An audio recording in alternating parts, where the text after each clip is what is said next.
It's my pleasure to welcome Reverend Artur Pawlowski. He is the pastor of the Cave of Adullam congregation in Calgary, Canada, also Street Church Ministries. In Easter 2021, he had some disagreements with the Canadian government about the COVID-19 lockdowns, and you were arrested and you had put in prison, I believe, and now you're suing the government. Okay, so there's bring us up to speed. Our audience knows you, but we want to hear the updates. Yeah, so my disagreement, as you put it, started with the Canadian government, believe it or not, since 2005, when Canadian government declared that feeding the homeless and preaching the gospel, congregating in public parks for Christians is illegal. Actually, during that time, they declared that they will no longer give permits to Christian organizations. So anyone could gather except Christians. And of course, they did it in a hush-hush way. I started to fight. I got tickets. I got arrests. Over 100 court cases at that time, 10-year war that ended in 2015 with the courts of appeal.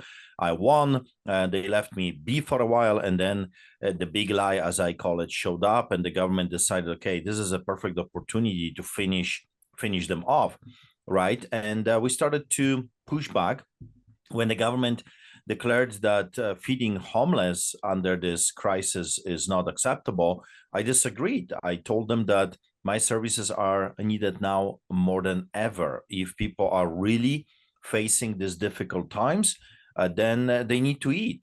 I told them, if you're shutting down shelters and soup kitchens, what do you think is going to happen to those thousands of homeless people roaming the streets of our cities? They will turn into violence, into crime. Of course, no one replied to me, no one cared, and I kept feeding the poor. Police showed up, health inspectors, bylaw services. I got the first Canadian ticket under this big lie, and that started this ongoing war to this day. Multiple arrests, over 40 citations, multiple trials, and of course, then came the truck convoy, the biggest civil rights movement in the history of Canada. I was part of that. We had 15 to 20,000 people showing up at our rallies. I became Canada's pastor, as they called me, and the government was not happy. I was monitored. I was followed by detectives undercover, and ultimately arrested in the middle of the highway for simply keeping my church's doors open. I was charged with inciting people to come to an illegal gathering, participating in illegal gathering, officiating an illegal gathering. Of course, that happened after my viral video Get Out went across the globe, which I was told I embarrassed Canadian government. And for that, with my brother David, we got arrested by anti-terrorists in the middle of the highway. Just to remind our audience, I believe you were conducting an Easter service, and several police officers came into your church during your service, and you told them to get out, and I believe you called them Nazis. I think maybe our audience should know that. I mean, you were born in Poland. You saw communism. You know what a totalitarian government is like, and I guess you can kind of smell communism in Canada and in the U.S., I guess. Yeah, 100%. I not only grew up behind the Iron Curtain, I grew up in Poland behind the Iron Curtain. That's very important because Poland, as you know, was the first country that the Nazis invaded, attacked. Millions, over 11 million Polish people were slaughtered by the Nazi regime. I grew up in a city that had a concentration camp. We were playing as kids in the bunkers of the SS. I visited Auschwitz-Birkenau many times. I've heard the stories from the older generation, from my grandparents, about the atrocities that were conducted, by the Nazi regime. And of course, growing up under the boots of the Soviets, communism and socialism. So it's a combination of all those different things that when something similar or a hybrid of all those different things shows up, we immigrants, we can see it right away, because, when you grow up under hardship, when the hardship shows up, you can tell right away. Most of the Americans, most of the Westerners, and that's New Zealanders or Australians or Canadians or Americans, have never faced something like this. So to them, government is the good guys. The police are, the men in blue. Those are the good guys.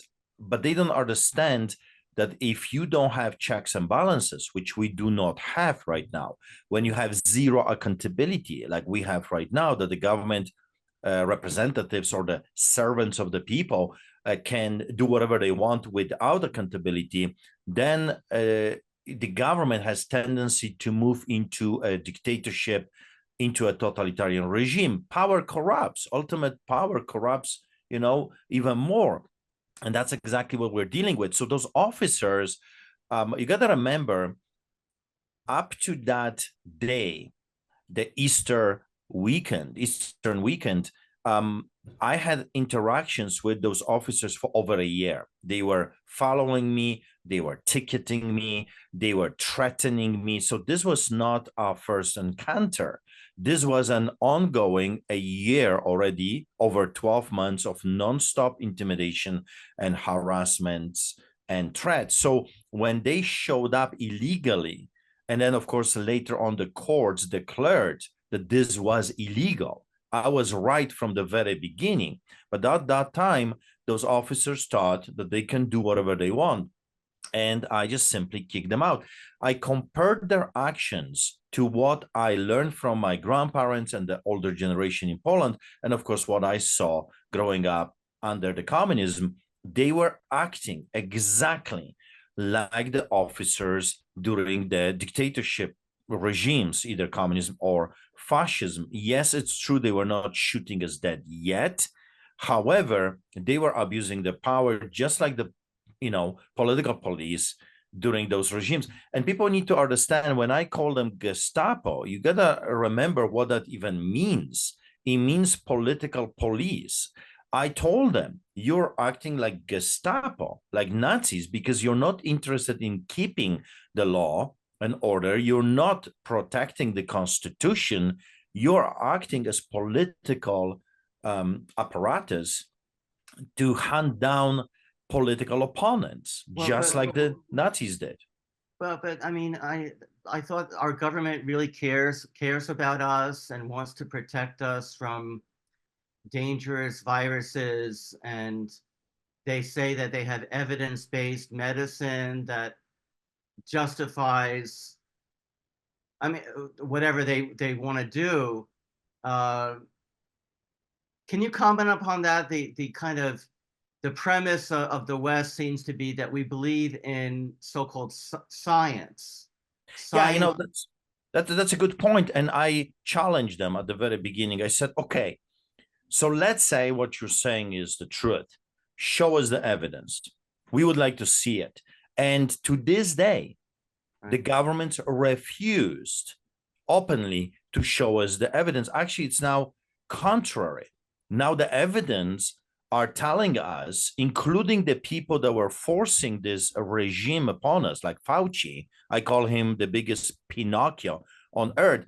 The guy would show up in the morning, tell you one story, and then he would change the story in the afternoon. And we were supposed to follow this man, even though he was caught lying, every day. Now that the truth is coming out, now the evidence, the real science is coming out. And of course, he said that the 6 feet apart, it was a made up stuff, that we didn't have to muzzle the children, that masks do not work. And obviously, of course, they do not work, because the virus is 1,000 times smaller than the bacteria. The piece of cloth, Pampers on your face, cannot and will not protect you from a pathogen that is so small. We knew that because we were truly following the science. They were not following the science. They were lying to us. And when we asked for evidence, every single time the government denied. So we knew this has nothing to do with keeping us safe or protecting lives. Quite opposite. People were dying because of what they did. The medical profession, which is a disgrace, they're bloody murderers right now. They did protocols that they knew are murdering people. Half of the patients on ventilators were literally murdered by the doctors. They knew what they were doing, and the story continues. So I was right from the very beginning. Many people like me, we were truly following science. We were following the advice of real doctors, not political, regime representatives. And for that, we were hammered without mercy. I mean, I was arrested multiple times, charged multiple times criminally. I faced a terrorism charge.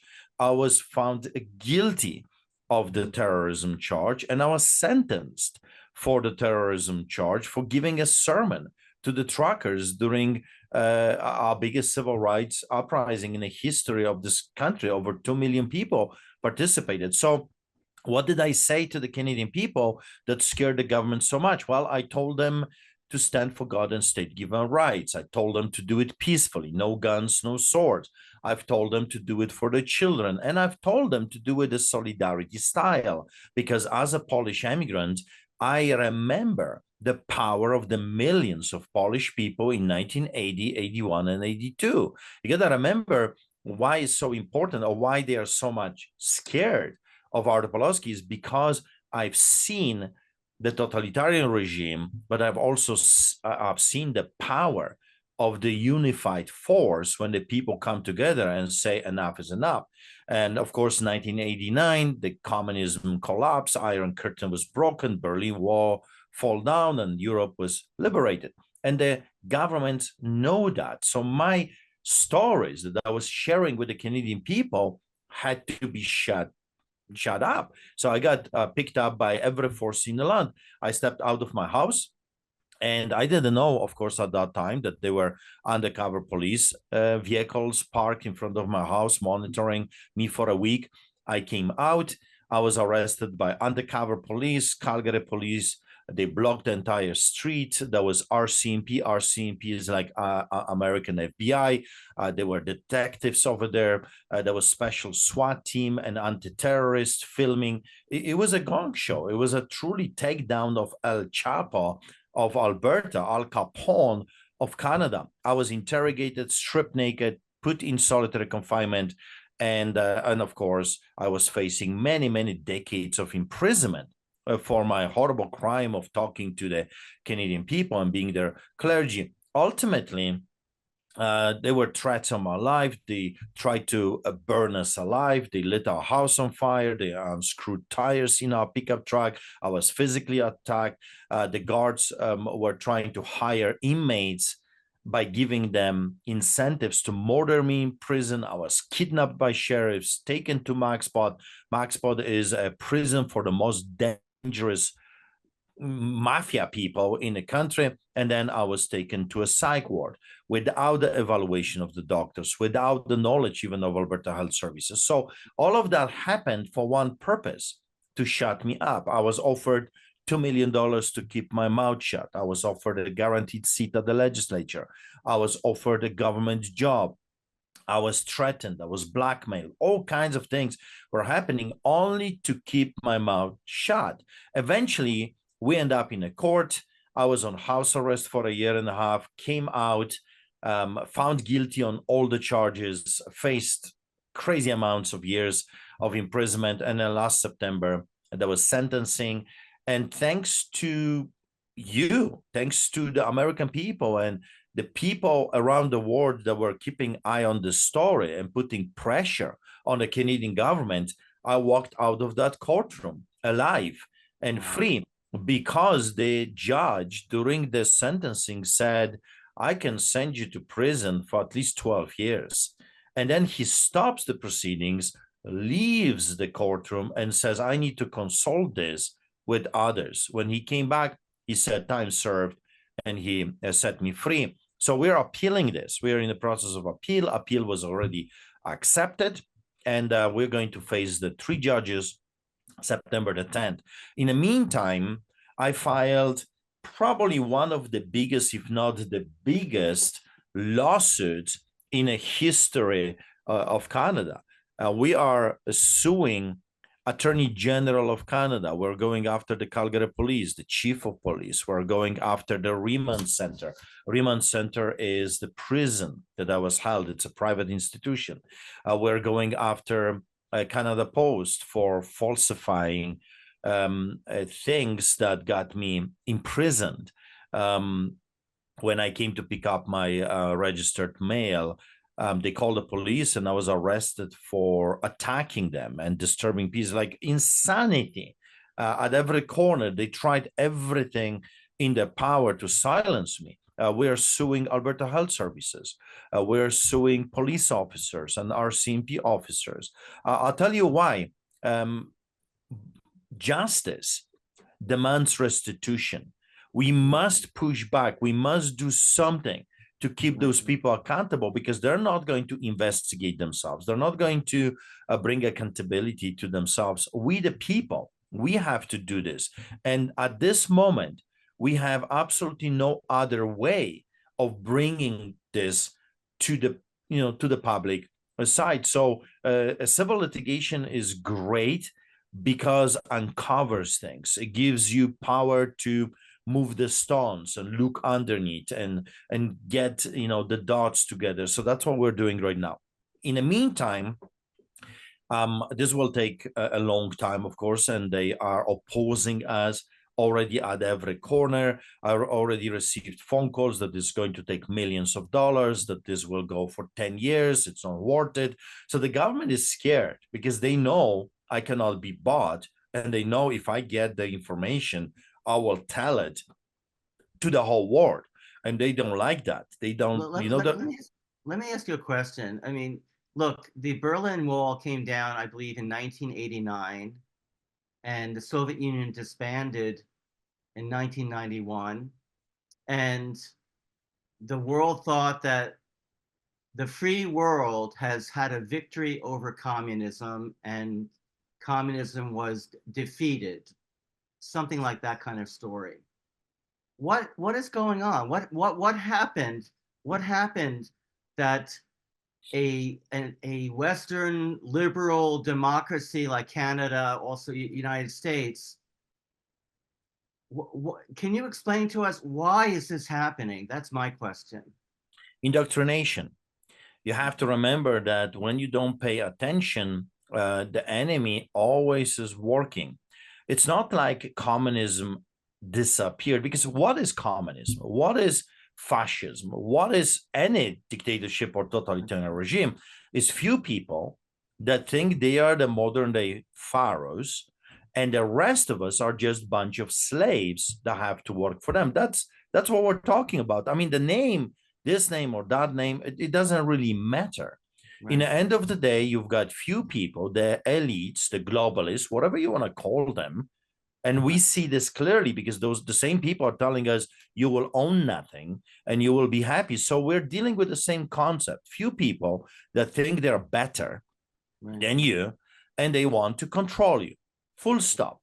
So they're going to use different ways of achieving that. If they cannot fight you physically because you're too strong, well, then they will try to weaken you. That's exactly what they're doing to me right now. They're trying very hard to cut my supplies. So I will not afford to fight them because the legal fees are astronomical. I'm just a little guy. I run 2 churches. One of them is a ministry that feeds thousands of people. That requires a lot of money to keep feeding those people. So they know my resources are very limited. So what they're doing, they're trying to destroy us by simply cutting our supplies. That's why we do shows. That's why I talk to people. If you can, please help, so we can keep fighting and bringing the justice into our society. How can we help? Please tell us how we can help, before we finish. Yeah, if you want to come, go to streetchurch.ca, streetchurch.ca, and then you can click over there. It says legal fight, and it will take you to a press conference, my entire document that we have filed in the courts. You see, you got it here, legal fight. And you will be able to hear it, from the lawyer's mouth, and then read the document, what we are alleging. So that's how you can chip in, and that's how we win. We win when we all come together. We win. One man cannot do it. One family cannot do it. One little church cannot do it. But when we come together, we are unbeatable. We cannot lose when we stay in unity. That's why they attacked our coming together. One of the things that the regime hates is when people unite. When we come together, they understand the concept. They have seen this before, that when people come together, it's over for them. So they fight that. They try to, divide and conquer. You see it now everywhere, within the freedom movement as well, within families.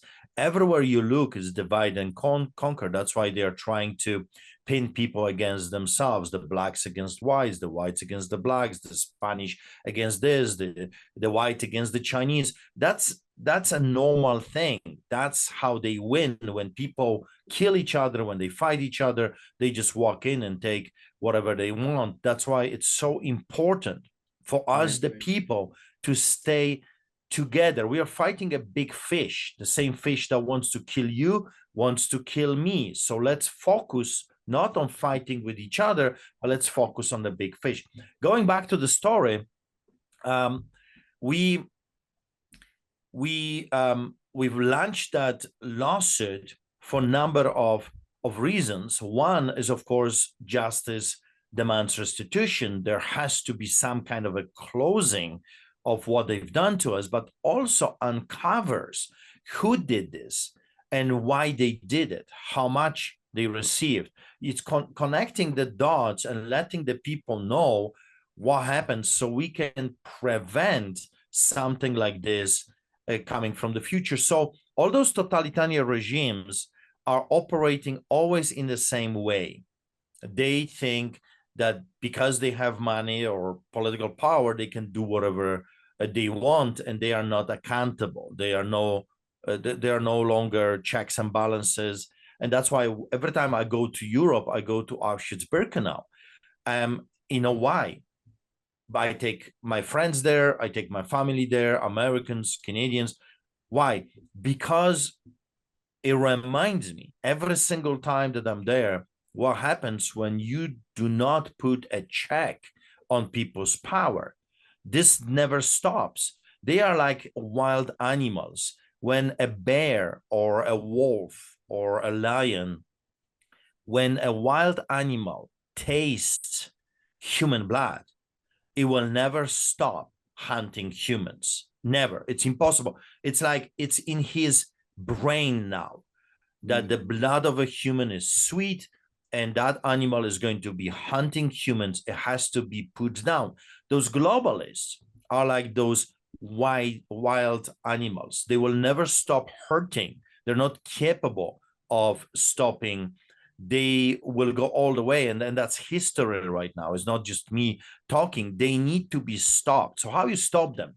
You stop them when you come together, when you say no more. I'm nobody's slave. And when you stand up and rise up for the sake of your children and the next generation. So every totalitarian regime has the same thing in mind. We're better. They're nobodies. They're just a social insurance number, slaves that we can do whatever we want with them. So we have launched the lawsuit. And in the meantime, when I was imprisoned, on a pieces of paper, I started to write the whole story. And it was very difficult because they were messing with me. They would not give me my reading glasses. Then they would take my pen. They said I'm too dangerous to have a pen. A total craziness. I mean, what they did to me, I was taken from my cell, solitary confinement, and taken to concrete cells. I was kept in metal cages. When I was released for half an hour to take a shower, all the inmates were commanded to go in. They treated me like the most dangerous terrorist in the country. It was a total insanity. Freezing conditions. I would shiver, ask for a blanket. They would laugh in my face. All kinds of different things happened. So what I did, I was documenting everything. And from my memory, I wrote the entire background story. So why I called those people Nazis, what happened before, why they came to our church, all the background story of this craziness in the form of a book. And thank God, because they confiscated my documents, and my lawyer stepped in and she smuggled it. I'm laughing. She took those documents, and we turned those documents into a form of a book. So you've got a journal, day 1, day 2, what happened during that, the interrogation, all kinds of different things. And if people are interested, this is actually an actual picture of my arrest by anti-terrorists in the middle of the highway, kind of turned into a comic look, Lions Do Not Bow, because God gave me that revelation that we are commanded to follow the lion from the tribe of Judah.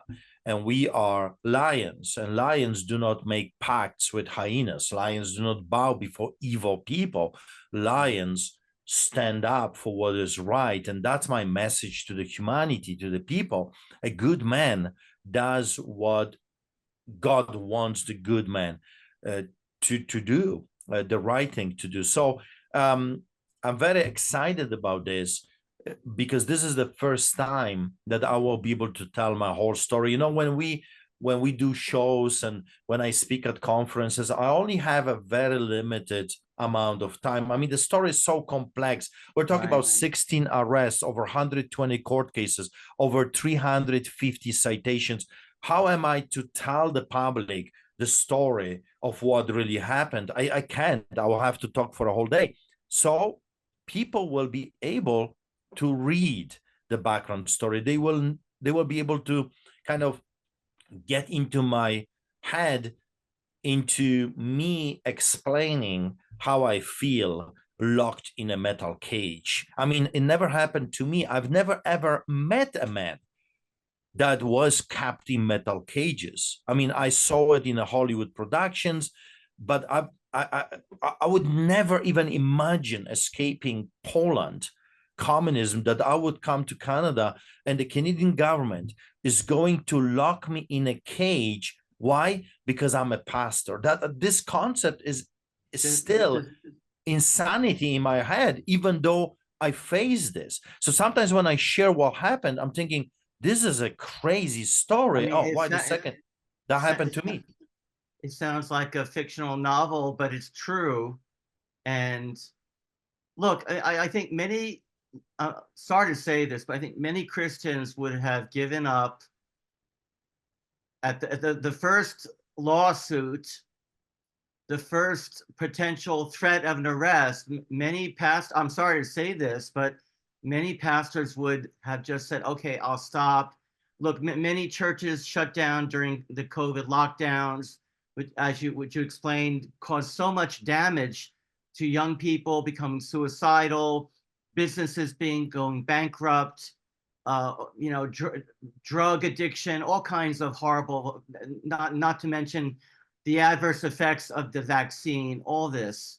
But you stood up, and it's a wonderful example that you have set. I just want to thank you, because I'm sure God wants other people to learn from your example of courage and standing up against this totalitarian. I mean, I don't even know what else to call it. I mean, I'm sorry to say this, to say that Canada or United States is becoming totalitarian is a shameful thing to even say, but why would they treat a pastor like you this way? I mean, it is just unbelievable. Yeah, why? That's a good question. Because liars are afraid of the truth. That's a summary of everything. When you build your house on the lie upon the lie upon the lie, it's a house of cards. And here comes a person that sees what is going on, looks at this and like, this is a farce, and starts telling people the truth. It aims at the first lie. When that lie comes, the whole house of cards falls down. That's a threat. I mean, the truth sayers are the biggest threat to the pathological liars. So when you have your government officials coming out to the public with a lie, and then you've got someone that is becoming more and more popular, let's say, so it has a bigger reach, well, that person becomes dangerous to the liars. And that's exactly what happened to me. I mean, I'm a little pastor from the town that most people on earth never heard of, Calgary, Alberta. So in a way, I'm the least in my father's house, if you will. However, my stand, the Get Out video, elevated the story into an international story. The Get Out video was watched over 1 billion times around the world. So I have become more visible. Therefore, my message reached millions, tens of millions of people around the world. And that became a threat to the liars. That's a summary. That's why it's not because we have some kind of a supernatural strength, or we have powerful people in government or money. No, it's the truth that they are afraid of. That's why you've got deplatforming. That's why you have censorship. That's why you've got cancel culture, because the liars are afraid of those that are preaching, speaking the truth. That's it. That's why. And that should give you a comfort to know that the Bible is the ultimate truth. So when I see the enemy attacking the truth, I know that the Bible is the truth. Because why would they care? You don't see them attacking, this idea or that idea. They don't care. Liars do not care about other lies, but they really care when someone shows up and tells people the truth. They are scared of the truth. Why? Because Jesus said, the truth shall set the captives free. Amen. Well, listen, Reverend Pawlowski, we really love you and we appreciate you. I do urge our audience to go to streetchurch.ca and look at the website and donate if you can. And then also check out the book, Lions Do Not Bow, by Artur, The Unbreakable Courage of Canada's Pastor, Artur Pawlowski. Thank you again for coming on the show. God bless you. Thank you so much. Be blessed, stay strong, and please do not bow before the wicked, evil people. Remember, lions do not bow before the hyenas. Okay.